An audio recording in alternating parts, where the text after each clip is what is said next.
talking to different experts across the Southwest, and not necessarily in any order, but more or less what's topical at the moment and what sorts of things are running through your minds as business owners and as leaders, or even as we say, like employees. We're spending a lot of time at home, a lot of time to search. And you mentioned, Claire, about kind of discovering with your staff about what they would like to do. Are there any tips some folks don't really necessarily know how to express that, or they've never been in that situation? I'm not sure how many leaders out there do spend the time to think about career pathways and professional development. Yeah, and I think, so, you know, speaking to the authenticity of leaders as well, that you do almost have to go and find your own way of doing it when it comes to leadership. There are a few key points, and I think open communication is the first one. So sharing with your team what your position is, and that might depend. Some people are less willing to share than others. So things like what your cash flow is, just that honesty and integrity. So this is what our plan is. This is what it looks like. You know, we're wanting to put everyone on JobKeeper, whatever it might be, and we're going to use this time to do X, Y, and Z. You know, we don't necessarily know what it's going to look like, but let's all work together. Yep. So it's just about, it's pulling your little business community, being your employees, together and having that united front. And every business is going through the same or similar things. So it's unlikely that your employees are going to jump ship and look elsewhere. But what they do want to know in the meantime is what you guys are doing together. And they will be your biggest advocates. So for every employee that you get on the same page as your business, they're going out there and advocating for your business as well. Well, they're not physically going out there at the moment. They're FaceTiming on virtually. The phone. But and they are your biggest advocates. So so the more you invest in them, and that's free marketing. So just bringing them along the journey as to what your business is actually experiencing is the first bit. And people are smart. They will come back to you with ideas, with you know, things that you might not have thought about. There'll be employees that you might have that say, look, I just want to take this time out. I want to go on unpaid leave. That might be a good position for your company to go, right, if I have 50% of my employees say that to me, okay, cash flow wise, that's a good position to be in. And then the rest, what can we do with those? So until you've had that conversation, you don't want to sort of fear the worst without fully understanding what the actual needs of your employees are. Yeah, absolutely. And is there we just had Brett join us as well. Oh, sorry. No, go on. Oh, sorry. I was just going to I'm not sure if I asked you that specifically, Claire, but if companies are out there who may have just prior to last week's announcement about JobKeeper, and they've stood down some staff, is there a way to reverse that, or can you shed any light there? Yeah, there is. So long as anyone with employment on the 1st of March, so say you had an employee on the 1st of March and on the 20th of March your business had to close doors and you stood down all your employees, or you had to let them go, the government knows that, and what they're saying is our preference is that you know, you keep people employed and you keep them ready to hit the ground running when you open up again, essentially. Right.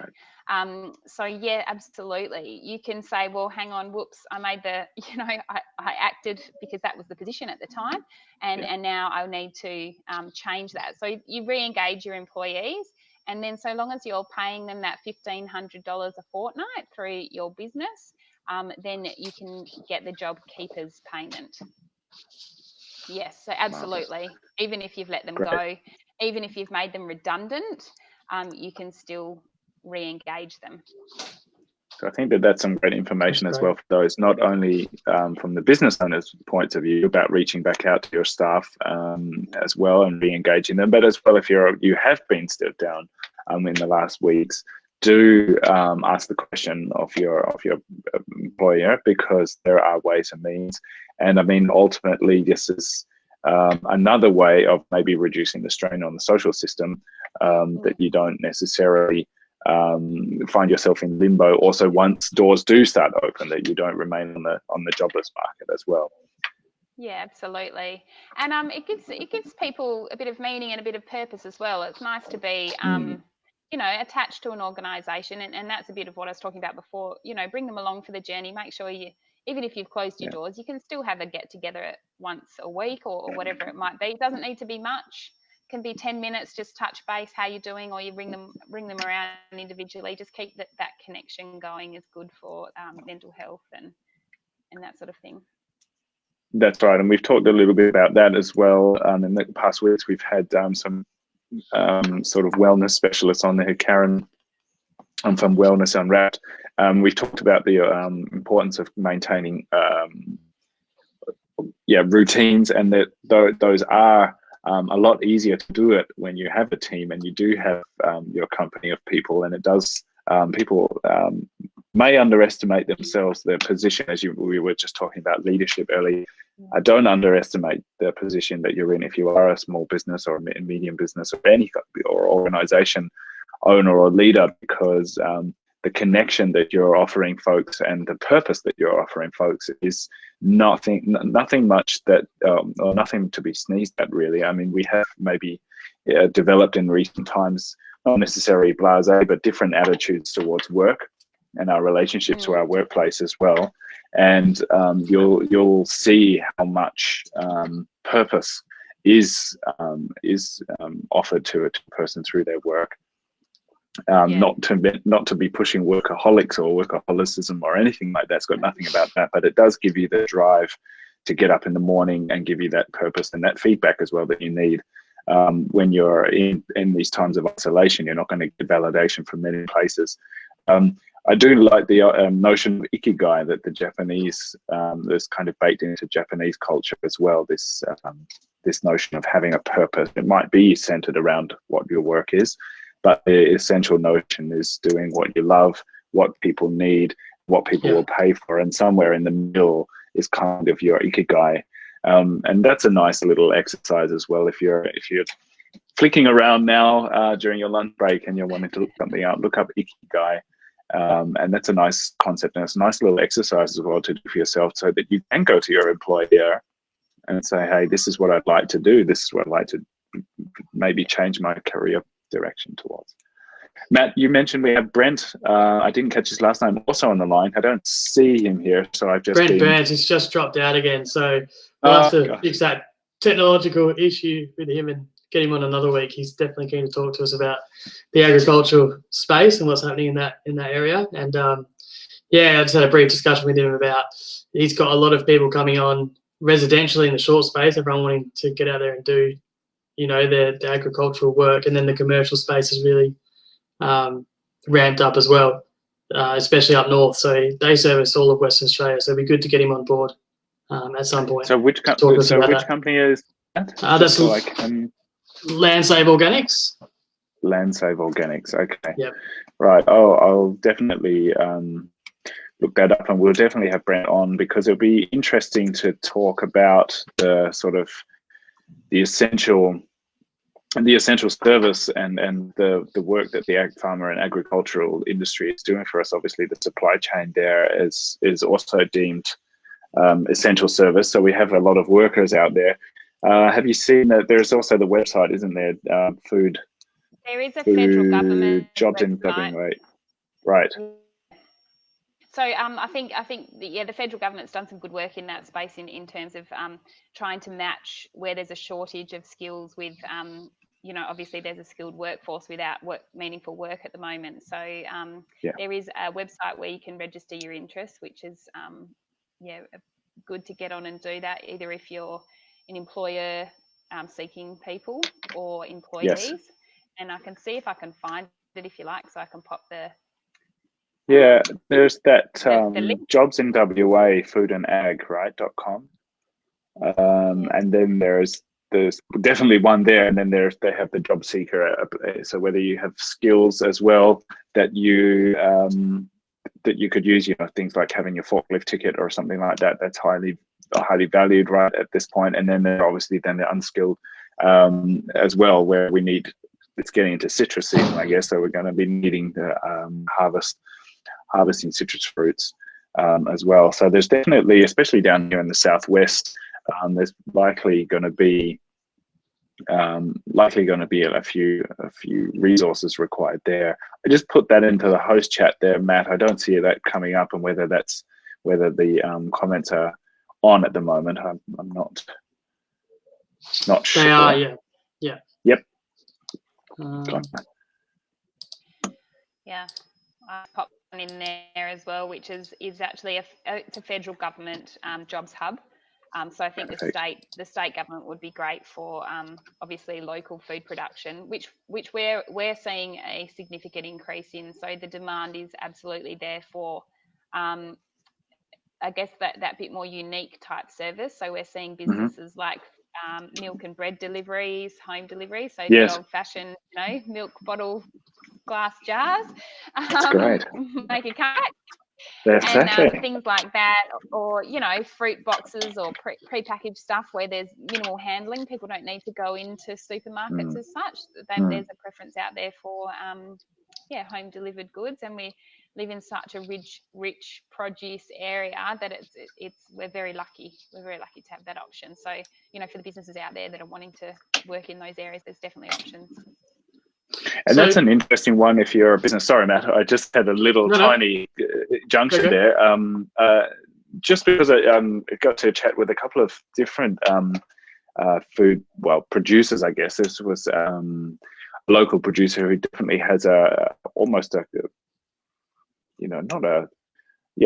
staple, I would say, of most people's diets as well. And not knowing, as you mentioned, about maybe your customer journey, Matt, that you were just talking about there, Claire, is if you wrote down those steps and you're at the point in your business where, your supply chain is broken in terms of distribution, let's say, don't be afraid then to reach out to local organizers, which may just be another business in your area, the local cafe or a local grocer or something like that, because they are now doing deliveries and folks have got their online stores up and running. We're taking payments, and I'm really encouraged by this down here, because people are waiting to roll out the perfect solution.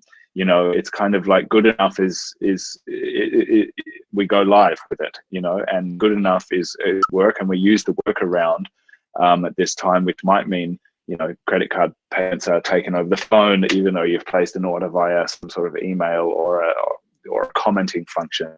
I think that folks don't need to be too precious about what they're putting out there now, and it's the experiment and the customer engagement that is going to be valued at the end of it. Yeah, and you never know, like for that producer. Yeah, sorry. I saw an FPOS machine on the end of a 1.5 meter stick. So there's many opportunities. That's right. Many ways to skin a cat, if you like. And that's all right there.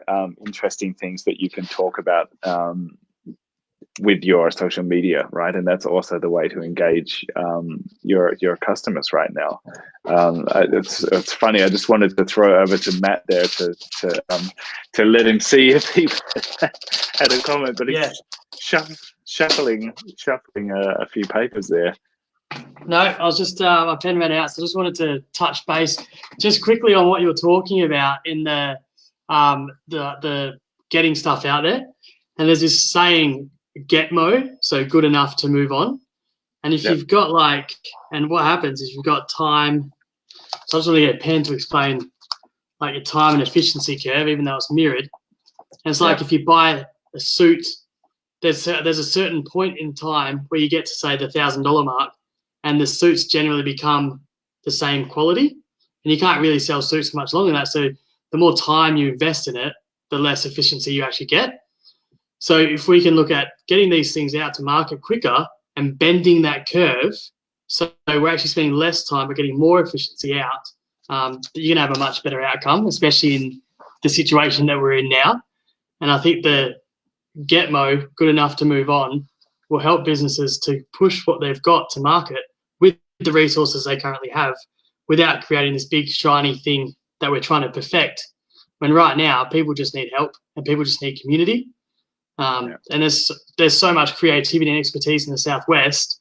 And I think that sometimes we can get caught in this trying to perfect something to get it out to market. And we're spending, like this massive chunk of time to get this tiny little return that's not going to improve what you're trying to push out that much anyway. So just get it out, And like you said, Michael, don't be afraid to call people and try and combine services to solve the problem, especially in the time at the moment. Yeah, that's a good point, isn't it? As well, is good enough to move on is will get you to the next step.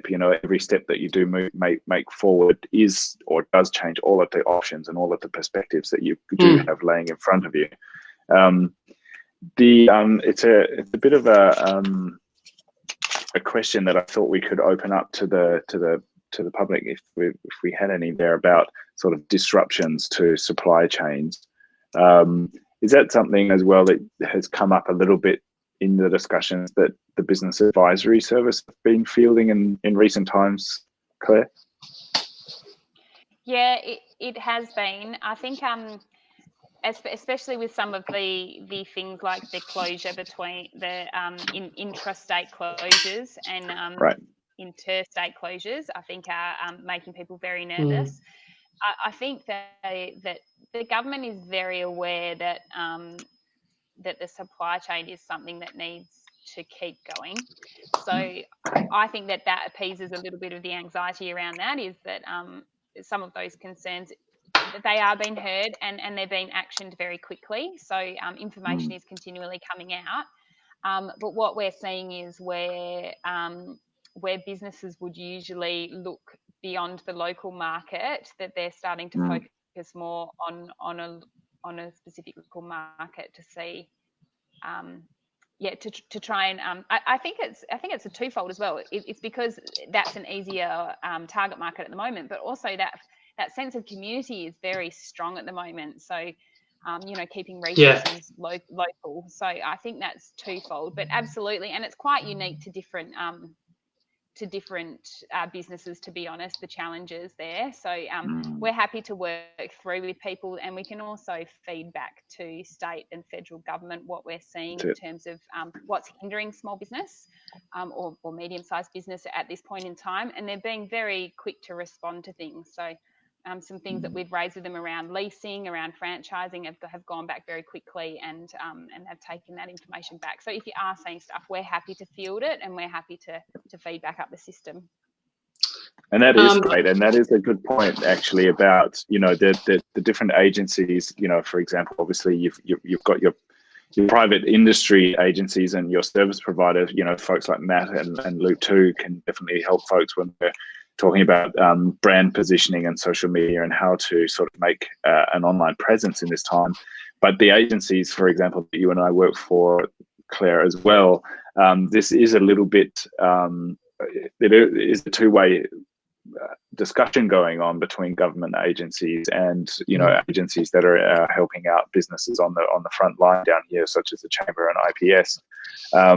So we do collect, and there are no silly questions, because we also collect all this data, throw this back up, and we also advocate for things that we feel that, particularly for our region, just need to be a little bit different and maybe needed to be taken into consideration. We just have a question here from Michelle Kerr. I'm just looking over there. There seems to be a magpie that's walked into my living room floor down there. If I left that door open. We just got a question here from Michelle Kerr, but I'm not sure if you can see that in the side, Michelle. Yeah, sorry, Michelle. I can. Hi, Michelle. So I, in answer to that question, yes. So you lodge your BAS as you regularly would, whether that's monthly or quarterly. And what the government will look at is to make sure that you've had a 30% decrease in your revenue in order to qualify for the JobKeeper package. And with regard to that, so so long as you're lodging that, and if you should be lodging it soon, hopefully, that they will look at that period. So they'll either look from the 1st of January to the 30th of March, or from the 1st of March to the 30th of March from the previous year. Now, even companies that can't show that 30% decrease because they might be new, or they might have had a significant change in their business between last year and this year, that's okay. They are looking at unique situations as well. But as a general rule, that's what they're looking at. And would you consider oh, sorry, you're going to get onto the visas, because I'd say that this is a case-by-case situation as well, right?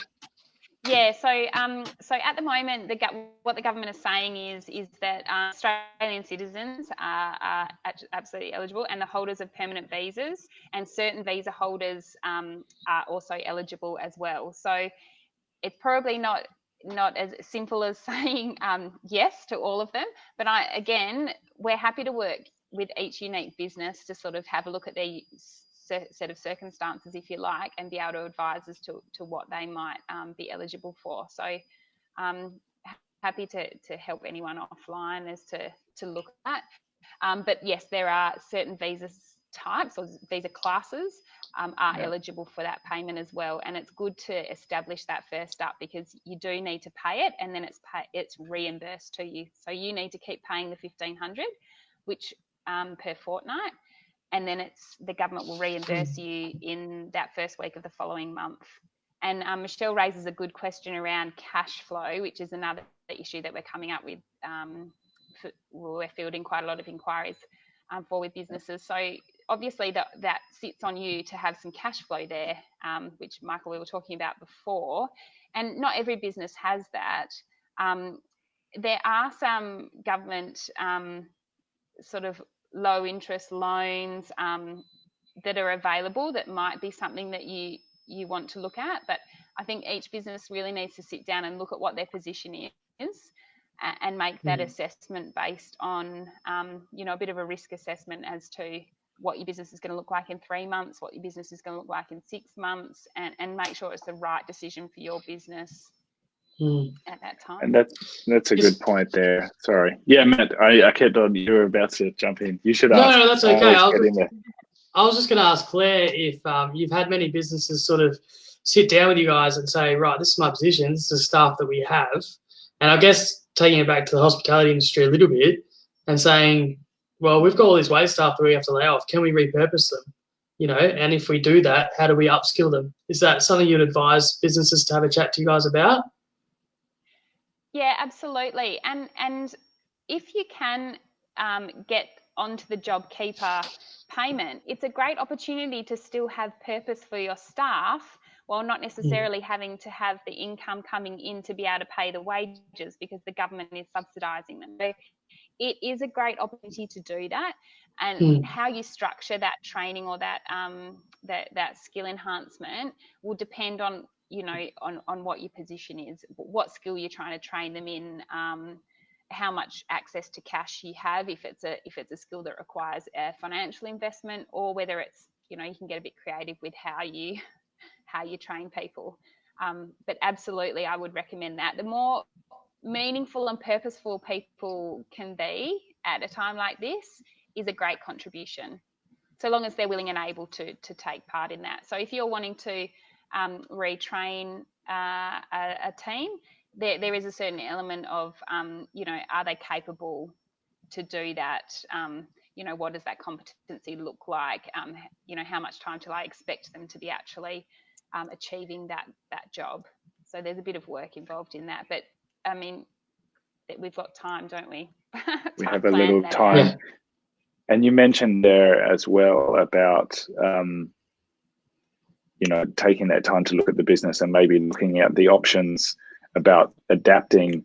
Claire, I'm just wondering as well that, or to you both as well, I imagine, when folks do that work, there are a few simple exercises and things, you're never going to get a perfect business plan out right now because it's so uncertain. And this might be something for us to get some more finance input as well, but maybe from banking and lending.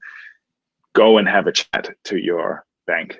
The time they're not odd, Wizard of Odd characters out there. There are also folks, and they will right now look at your business's position on a case-by-case position, but it will require you to do that work and be honest. And you mentioned that, Claire, as well, about upskilling your folks and what they're willing and what they're wanting to do. Involve them in how the business will adapt. This will give them some ownership and autonomy as well, as the business comes out the other side. And I know it, as a business owner, you're craving that. You just can't wait for those staff as well who are as enthusiastic and will inject. Nobody really wants to go to work and do a crappy job, right? No one goes, I'm gonna work like shit today. Pardon my French. They're probably got us banned off Facebook now. Crikey. We'll see in 5 minutes. Yeah, exactly. So being involving them in there and showing that humility as a business owner and as a leader as well, that is going to definitely connect you with your staff members as well, as you involve them in this process of adapting, because you will need to show those thoughts to any kind of bank manager, right? It's just a moriatum for everything, and then kind of hibernate in the winter and then come back as if we're all guns blazing. Some businesses might be able to do it, but I think that they would be the very rare few. They're going to be like the caterpillars that go into cocoon. Exactly. Into a cocoon. You could be like that, and I just don't know how beautiful you'll come out the other side if you haven't been able to work, because we haven't done this work, as a society either, where we're constantly putting and valuing that attention on, let's say, professional development or upskilling. Yeah.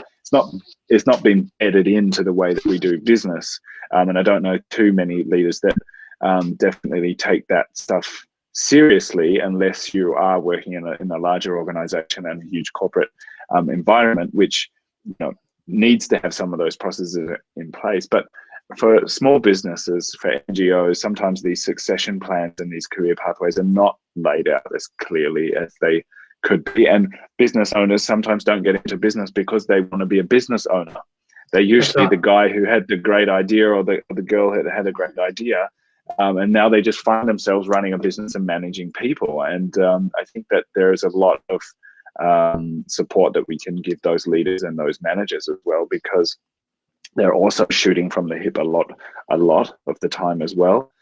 So pulling them together, as you mentioned, Claire, and having them involved in that situation, it has so many positive effects for your business and for your team. Notwithstanding then being able to directly affect your cash flow. If you've done that work and you've got everybody on board, you will find the ways and means to do some of the actions that are going to keep you in business and protect your cash flow as well. And I don't think business owners, and I don't think business owners need to have all the answers. I think there's a real strength in going out and saying, I'm a bit lost right now. I don't know what to do, but these are our problems, and share the problems with your team, with your. Sometimes it's your competitors as well. Get together, talk about what issues you're facing as a collective, and what you can do as a collective. I think there'll be great strength in that.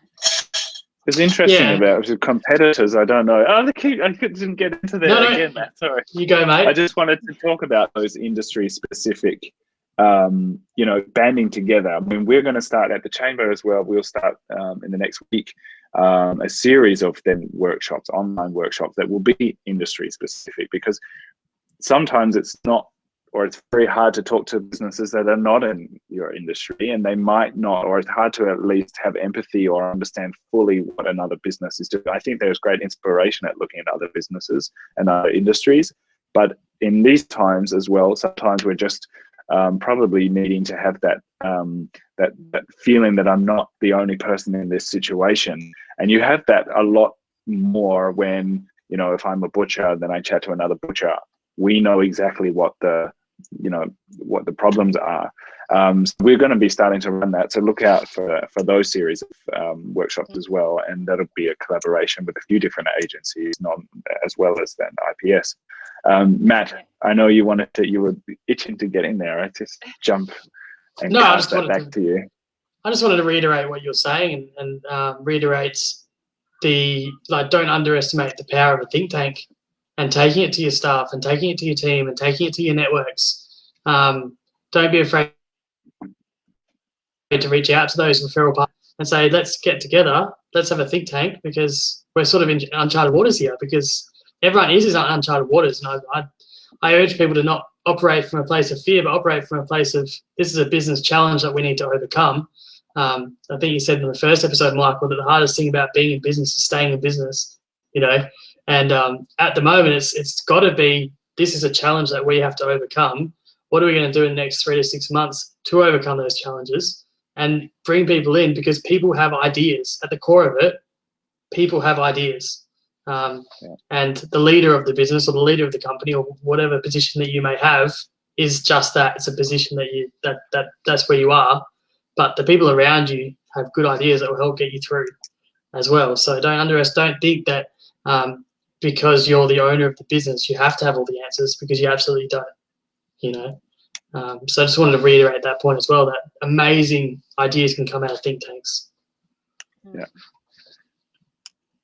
Yeah, that's true. And I think that those collaborations, as you were saying, Claire, as well, I think that that's the thing, trying to get our work and make it visible out there. Because usually, I mean, that's a classic that's a design thinking notion that you build on each other's ideas, and if you share them, that there's no real wrong way to do it. But in my experience as well, the ideas, we have 1 million of them every minute. My experience as well, it's all well and good having the ideas, but the proof is in the execution of the ideas. And that goes back a little bit to not be scared about executing on those, but to try it in a small way, small experiment. Try it on 5 customers is my rule of thumb, and see what your first 5 customers say. And that will pretty much give you the most impact or the most feedback that you're going to hear up until about 25. After that, it starts to get into sort of quantitative research. But I would always look in the first instance for some qualitative and just float the idea, scribble it on a post-it, sketch it down, make a rough prototype of it and go and take it to a customer and see what happens. I think people right now would be happy to give any sort of feedback and collaborate if you reached out for the social contact. But speaking of social contact now, I know that time's gotten away from us. We like to keep these to around about 45 minutes so that we don't sort of rush off or clog everybody's day up. Is there a website as well, Claire? We've got, I know Sana down here, but there are probably other almost business consultants that folks know in the area. Yeah, absolutely. So we've got Sana Turnock and Nikki Griffiths at the moment, particularly in this region, but we have other business advisors. So there's myself as well. There's we've got many other business advisors in our broader team. But you can visit us at www.ipsbusinessadvisory.com.au. And we have a 1300 number on there as well, so you can just call if that's easier. Also. Good. Yeah, that's perfect. I'll put in that link into the show here as well. And Matt, have you got some topics as well, just in terms of very briefly, that folks definitely might want to be reaching out to Luke 2 for? Yeah, so I mean, at the moment we can help brands just have a brand health check, really. You know, that's not going to cost them anything. That's the Magic Noodles, mate. They're ready to go. That was it. It doesn't cost them anything, but just sit down and have a conversation, find out where your position in the market currently is, and whether you do need to pivot slightly, you know, depending on what's happening out there at the moment. But it costs nothing to sit down and have a coffee, even if it's virtually through Zoom, and just have a chat about where your customers currently are and how they're finding you and what your plan is for 6 months down the track. Perfect. So for those folks out there looking at brand positioning and finding your place online, do go and reach out to Matt there at Loop 2, and then take it from there. And for myself at the chamber as well, we are trying to get across many different topics and trying to be linking the right people to the right information to cut through a lot of the noise, and to also give folks the tools that we would need, as well. As I mentioned, we are also going to be through the business grower group as well. We will start to put up some sort of 101s, some of the tools that I'm using in the workshop sessions as well, so that you can have a little play around with those, and then that will also be something that you can reach out to us and ask us questions as well, like this, on a session like this, on our Facebook or on Loop's Facebook. 12:30. We should get a little bit more regular with these things now as they start to solidify themselves around Tuesdays.